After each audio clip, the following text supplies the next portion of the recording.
اچھا جو لوگ جابس کرتے ہیں کہیں پہ, یا میں ان لوگوں کی بات کروں جن کا بزنس ہے, جن کے پاس لوگ امپلائز ہیں, تو شریعت میں کوئی ایسی چیز ہے کہ رمضان میں ان کا کام ہلکا کر دیا جائے, کوئی ٹائمنگ کم کر دی جائے, یا کچھ ایسا کوئی حکم ہے یا کوئی فضیلت ہے یا نہیں یہ جذباتی باتیں ہیں جی. اچھا جذباتی باتیں. پہلے کون سا کام یہ لوگ کر رہے ہیں اتنا اچھا, سرکاری دفاتر میں بیٹھ کے, ہمیں نہیں پتا, ہم نے سرکاری نوکری کی ہمیں پتا ہے.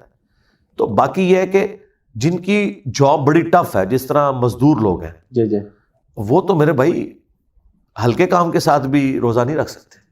یہ جذباتی لطیفے مشہور کیے ہیں کہ ایک بابے نے روزہ رکھا ہوا, یہ ہوا, یہ کوئی لاکھوں میں ایک بابا ہوتا ہے, کدھر روزہ رکھا جاتا ہے میرے بھائی اتنی مزدوری کرنے کے دوران. تو اس میں گورنمنٹ کا یہ کام ہے یا امیر لوگوں کا کہ ان لوگوں کو مہینے کا خرچہ دے دیں تاکہ وہ اپنے روزے آسانی سے ادا کر سکیں, ورنہ مزدوری کے ساتھ مزدور طبقہ تو کوئی روزہ نہیں رکھتا, یہ پاسبل ہی نہیں ہے. باقی رہ کے جو ملازم پیشہ لوگ جو آفیسز کے اندر جاب کر رہے ہیں, میرا خیال ہے ہمارا تو ہفتے اتوار کا روزہ مشکل ہوتا تھا میری چھٹی میں, آفس میں تو روزے کا پتہ ہی نہیں چلتا تھا, اے سی چل رہا ہے تو میں تو نارملی بیٹھا ہوں. گھر میں تو بندہ اے سی افورڈ نہیں کر سکتا, تو وہ صبح سے شام تک روزہ اپنا بتاتا تھا. آفیسز میں تو روزہ گزارنا بڑا آسان ہے, ادھر کون سا انہوں نے کوئی بہت وزن اٹھایا ہوتا ہے, کتابی کام کر رہے ہوتے ہیں, یا ایون ورک شاپس میں بھی جو لوگ کام کر رہے ہوتے ہیں تو ماحول اویلیبل ہوتا ہے. تو وہ یہ کوئی نہیں ہے, یہ جذباتی جملے ہیں کہ جی آپ اگر کوئی خود اپنی مرضی سے کرنا چاہتا ہے تو کرے, شریعت میں یہ نہیں ہے. تو ٹھیک ہے, اگر وہ مالک سے یہ چاہ رہا ہے نا تو ٹھیک ہے, مزدور بھی مزدوری کام لے, جلدی چھٹی کر جائے. اللہ کے لیے اس نے نہیں قربانی کرنی, یہ ساری قربانیاں امیر لوگوں نے ہی کرنی ہے, غریبوں نے کوئی قربانی نہیں کرنی. جو سیلف پیٹی کا شکار رہتے ہیں. اچھا روزے کے دوران انجیکشن کے حوالے سے جو مسائل ہیں, اس حوالے سے قرآن حدیث کیا کہتا ہے؟ انجیکشن لگوانے اچھا اس میں بات مجھے ایک ضمن ایک بات یاد آئی. جی جی, ہم نے سوئی گیس کا کنیکشن لگوانا تھا نا, تو اب وہ رمضان کے دن تھے, وہ کھدائی کا کام تھا, تو ہم نے ایک پٹھانوں کے گروپ سے رابطہ کیا, تو انہوں نے کہا کہ ہم رات کے وقت کام کرتے ہیں, دن کو ہم روزہ رکھتے ہیں. تو انہوں نے رات کو آ کے کھدائی کی. تو یہ بھی ایک آپشن ہے, اگر مزدوری والا کوئی معاملہ ہے تو رات کو کر لیں, رات کو بھی کر سکتے ہیں, رات کو لوگ کرتے ہیں. بالکل. تو اس نے روزہ نہیں چھوڑا, اس نے کہا میں رات کو کروں گا, اور بڑے اچھے طریقے سے کام کیا اس نے. تو یہ بھی آپشن ہو سکتا ہے.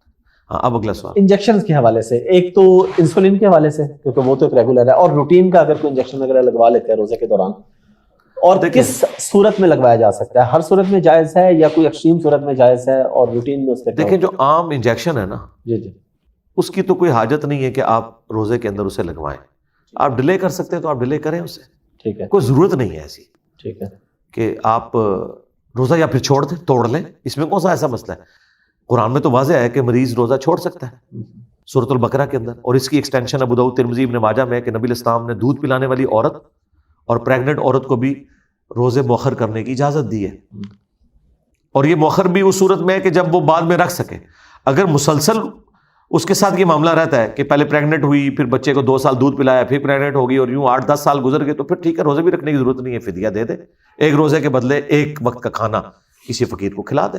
ظاہر لا یکلف اللہ نفسا الا وسعها. اب یہاں انجیکشن میں آ جائے. انجیکشن بخاری میں واضح قول موجود ہے, اس کی سند مصنف ابن ابی شیبہ میں ہے. ابن عباس کہتے ہیں جسم میں کوئی چیز داخل کرنے سے روزہ ٹوٹتا ہے, نکالنے سے نہیں ٹوٹتا. انجیکشن میں آپ چیز جسم میں داخل کر رہے ہیں, ٹھیک ہے, تو اس میں روزہ ٹوٹے گا, خواہ آپ گوشت میں ڈال رہے ہیں, چاہے آپ نروز کے اندر ڈال رہے ہیں, اس کے اندر وینز کے اندر ڈال رہے ہیں. اس میں بہتر یہ ہے کہ آپ اگر آپ کہتے ہیں میرا نہیں ٹوٹتا, یا اس میں علماء کا اختلاف ہے, تو آپ ٹھیک ہے اس روزے کو کنٹینیو کریں, لیکن احتیاطاً ایک روزے کا آپ فدیہ یا ایک روزے کی قضا ضرور دے دیں. نہیں لیکن جس کا ریگولر مسئلہ ہے, شوگر پیشنٹ ہے, ریگولر جو شوگر پیشنٹ ہے اس میں تو روزہ ہے ہی نہیں, وہ مریض ہے, وہ مرتے دم تک مریض ہے. شوگر پیشنٹس کے اوپر کوئی روزہ نہیں. مریض کی ڈیفینیشن کیا ہے, مطلب وہ کہاں لا علاج میں آپ کو مریض؟ ہاں جی, وہ مریض وہ ہے جس کی اب ٹھیک ہونے کی گنجائش نہیں ہے. جس طرح شوگر ہے, یہ ڈس آرڈر ہے نا, جی جی, پینکریاز آپ کا کام کرنا چھوڑ گیا, یہ اب پوری زندگی آپ کے ساتھ ایک مسئلہ لگا ہوا ہے, جی ٹھیک ہے. تو اب آپ کے اوپر روزہ کوئی نہیں ہے, آپ نے تھوڑی دیر بعد کچھ نہ کچھ کھانا ہے. آپ تو صرف انسولین کو لے کے بیٹھے ہیں نا, خالی میدا بھی نہیں بعض لوگ رکھ سکتے ہیں, تو وہ صرف روزوں کا فدیہ دیں, ان کے اوپر روزہ کوئی نہیں ہے. پرماننٹ مریض ہیں, اللہ نے اجازت دی ہوئی ہے ان کو. اور یہ جو حال میں اجازت ہے, وہ ینگ بندہ ہے, اس کو شوگر ہو گیا, وہ کنٹرول بھی کر سکتا ہے. ینگ بندے مر بھی جاتے ہیں میرے بھائی, اس میں کون سا ایسا مسئلہ ہو گیا؟ یہ تو نہیں کہ بوڑھا بالکل اگر ہو گئی ہے, رپورٹ آ گئی کہ آپ کو شوگر ہے, تو آپ روزہ نہ رکھیں. وہ ڈاکٹر آپ کو بتائے گا. میں تو میرے سوسن ہے 70+ ہے, شوگر ہے ان کو, وہ ابھی بھی روزہ رکھتے ہیں, ان کو تو ایویں کو تماشا کسی نے بنا لیا ہے, خام خواہ تو بات ہے. اگر کوئی باقی اس ایکسٹریم کو ہے تو نہ رکھے نا روزہ یار, اس پہ روزہ نہیں ہے, فدیہ دے. صدقہ ایک وقت کا کھانا ایک اس کو کھلائے اور اپنے معاملات کو چلے. انسولین سے اس نے کیا کرنا ہے؟ انسولین تو آپ کے اس جو آپ نے شوگر جو آپ کے اندر ہے اس کو ان کے سیلز کو توڑنے کے لیے یوز ہوتی ہے نا. انسولین سے آپ کی کوئی بھوک تو نہیں مٹ جانی. جی بالکل. ہاں تو انسولین آپ ٹھیک ہے، انسولین آپ نے لگانی ہے نا، تو آپ کھانا کھائیں ساتھ ٹیکا لگا لیں ختم سحری سے پہلے، اور وہاں پہ آپ اس کے بعد کر لیں. یہ مسئلہ نہیں ہوتا ٹیکے کا. شوگر والوں کو کھانے کا مسئلہ ہوتا ہے. جی بالکل. ہاں شوگر کا مسئلہ انسولین نہیں ہے. انسولین ساری اور افطاری میں لی جا سکتی ہے اور لوگ لیتے ہیں. مسئلہ یہ کہ کبھی بھوک زیادہ لگ جاتی ہے، پیاس زیادہ لگ جاتی ہے. میں آپ کو اب کیسے کہہ دوں کہ بھی کھانے سے روزہ نہیں ٹوٹے گا؟ آپ پہ روزہ ہے ہی نہیں. اس سے اگلا ورژن آپ پہ روزہ نہیں ہے. آپ چاہے ینگ ہے، جب اللہ نے آپ سے ایک چیز اٹھا لی ہے. اس کو میں آپ مثال سے دیتا ہوں. سنن کبری البیہقی میں اور مصنف ابن ابی شیبہ میں موجود ہے کہ عبداللہ بن عمر آذربائیجان کے جنگ کے سلسلے میں حضرت عثمان کے دور میں رشیا ٹریول کر رہے تھے. ایک جگہ وہ رکے اور برف باری شروع ہو گئی. 6 مہینے تک برف باری ہوتی رہی اور وہ قصر نماز ادا کرتے رہے. ویسے تو 19 دن یا 15 دن ہے، 6 مہینے. کیوں؟ وہ کہتے ہیں ہم تو آج کل کرتے ہوئے یہ ہوگا. تو ان کو تو کسی نے کہا جی آپ کی 6 مہینے کی نمازیں پار ہو گئی. تو آپ دیکھیں حالات و واقعات کیسے ہیں. اس کے اندر اللہ تعالیٰ نے آپ کو دین میں آسانی دی، آپ اس کو یوٹیلائز کریں. اچھا جی انجینئر مرزا صاحب، تھوڑی سی انجینئرنگ یہاں پہ درکار ہے. لوگ اس میں تردد میں رہتے ہیں روزے کی حالت میں کیا کریں اور کیا نہ کریں، کہیں ان کی محنت ضائع نہ ہو جائے. تو انسولین اگر لگا لیں، کوئی مریض ہے جس کو شوگر کے لیے اپنی دوائیات کا استعمال کرنا ہے خاص طور سے، یا اس کے علاوہ کوئی انجیکشن ہے، ٹیٹنس کا انجیکشن ہے، چوٹ لگ گئی ہے، تو پہلے تو وہ جسم سے خون نکل جانے پہ روزے کی صحت رہے گی، اور دوسرا اگر وہ خون لگواتے ہیں یا انجیکشن یا کوئی ایسی دوا کھاتے ہیں، روزے کے کیا معاملہ رہے گا؟ دیکھیں چونکہ مریض ہے نا، تو مریض کو تو اللہ تعالیٰ نے اجازت دی ہے کہ وہ روزے کو موقوف کر سکتا ہے. یہ تو سورۃ البقرہ میں واضح ہے. البتہ اگر کوئی شخص پرماننٹلی کو مریض ہو چکا ہے، ایسا مریض کہ جس سے اس مرض سے صحت اب ممکن نہیں ہے، جیسا کہ یہ پرماننٹ ڈس آرڈر ہے کہ انسولین کی کمی آپ کے جسم کے اندر ہوگی، تو ٹھیک ہے، پھر وہ روزے کا فدیہ دے. روزہ اسے رکھنے کی ضرورت ہی نہیں ہے کیونکہ یہ تو اللہ تعالیٰ نے اجازت دی بھی ہے. لیکن آپ یہ کہنا کہ ہم روزہ بھی اپنا کنٹینیو کریں گے اور اس دوران ہم انسولین بھی لگاتے رہیں گے، ہم ادویات بھی کھاتے رہیں گے، تو ظاہر ہے وہ روزے کی جو اپنی ایک روحانیت تھی، جو چیز جڑی ہوئی تھی اس کے ساتھ، وہ تو آپ نے ختم کر دی نا. تو بخاری میں واضح قول موجود ہے عبداللہ ابن عباس کا کہ جسم میں کوئی بھی چیز داخل کرنے سے روزہ ٹوٹتا ہے، نکالنے سے نہیں ٹوٹتا.